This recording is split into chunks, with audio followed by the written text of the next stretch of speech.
This is your one-stop shop for the hybrid attack, an in-depth look into using one of the strongest attack strategies in Clash of Clans. To get the most from this, consider watching through the entire video and subscribing and ringing the bell, since we only have 11% of people who are actually subscribed. Now we're going to take you through the journey of this attack. To tell this tale, we gotta first start with reading the base. Mainly, you want to look at a given area of the base to charge your queen in. This area needs to be able to get pathing. That should be the first thing and the most important thing to remove. But alongside that, you need to remove the enemy clan castle troops. This is at utmost your first priority. Everything else, such as the Giga Town Hall, the Eagle Artillery, Scatter Shots, and Inferno Towers, are going to be your other priority after you remove the enemy clan castle. The other side of the funnel is going to be created with your siege machine of choice. This way you can sandwich your hybrid straight in between. Now there are of course different base types. Let's start with an anti-3. The best way to beat this one is to mainly look at the CC and the Giga Town Hall. If you're able to remove them, this will allow you to have some easy pathing where you can send in the use of the siege machine of your choice on the other side and easily have a funnel set for your hybrid. On bases like this, a hybrid is easy to visualize since you want to get either an I or L shape in pathing.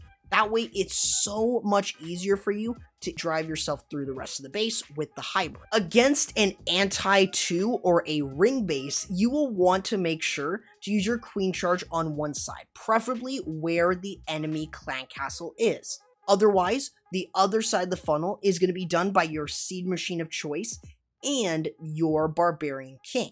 This will clear the other side where you can easily sandwich the hybrid in between.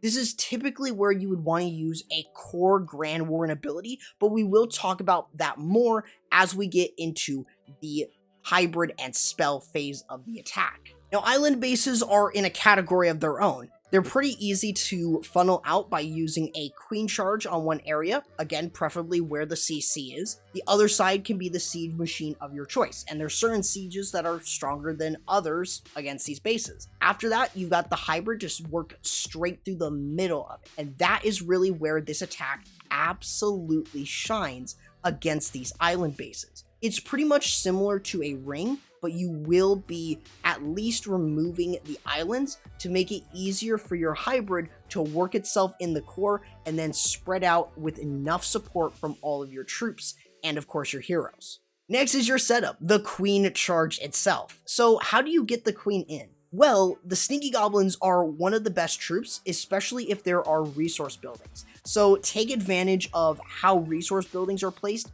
so you can funnel really well. The baby dragon is another fantastic troop. It really depends on where the air defenses are placed, but alongside if there are any seeking air mines. So a quick tip is to use a balloon to look for those traps. And that way your attack doesn't get a funnel fail because the queen went the wrong way.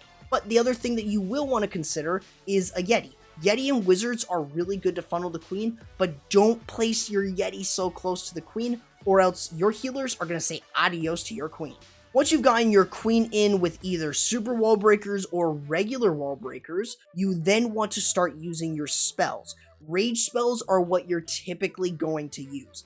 If you're going into a lot of heavy fire, use a rage spell early on. That will allow you to keep your queen and speed her up to deal a lot of damage to get through that area. Of course, you will still want to use a rage spell to deal with the enemy clan castle alongside using the poison spell. Now, the other spells that you have, such as freeze, can be used to mitigate the damage for a short period of time. The other option is going to be the invisibility. This is great, especially for the queen charge, because you can keep your healers alive, especially if they're being targeted by an air defense. So treat this as such if you would like to use it. They're both great options. You can also bring in a jump spell if you want to get deeper into the base than just a small area.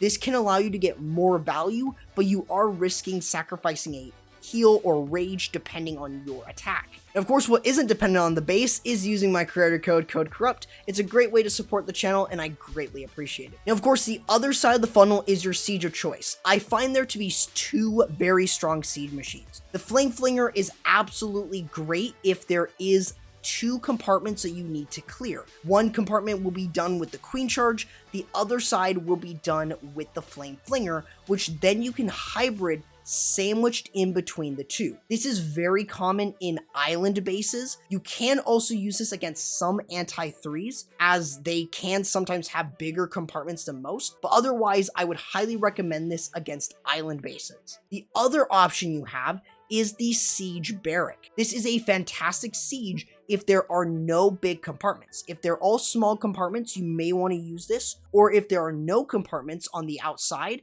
to clear, you can easily use this on the outside to remove buildings and allow yourself to have very easy pathing for your hybrid, since your hybrid will be sandwiched between the outside of the base where the Siege Barrack is and the Queen Charge. If you want a more in-depth breakdown on these siege machines, I highly recommend checking out my Siege Machine Explained video, which I'll leave a link in the description for you guys to watch after this video.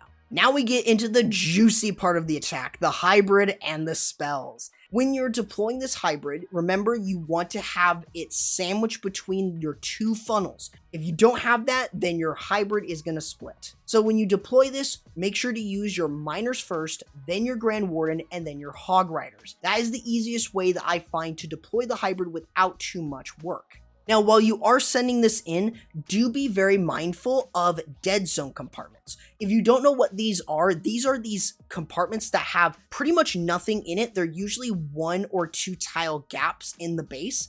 This can either be beneficial or very harmful. It really depends on how much you cleared with your Queen Charge and funneled with your Siege Machine. Just be very mindful of those, because those could actually split your hogs and miners, which you do not want. So in terms of the spells and your Grand Warden ability, the best way that I find this is that if you are going into the Town Hall only using your Grand Warden ability, don't use a heal spell. Use your heal spell around the core of the base and then use it on the back end. This will give you the most value with your heal spells. If you're not going into the Town Hall, then use your first heal spell early, then use your Grand Warden ability in the core, and your final heal spell will be used on the back end.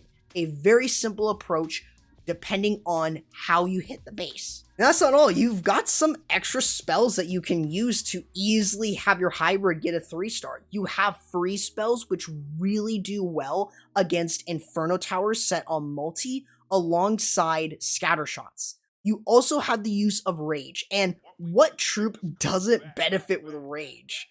Like, hybrid just works incredibly well under rage spells, but this is very situational, so you don't need to use the rage with the Queen Charge if she doesn't need it. Otherwise, just use it with your hogs and miners and they will absolutely get value. Otherwise, this is really the easiest way that you could get a triple with hybrid.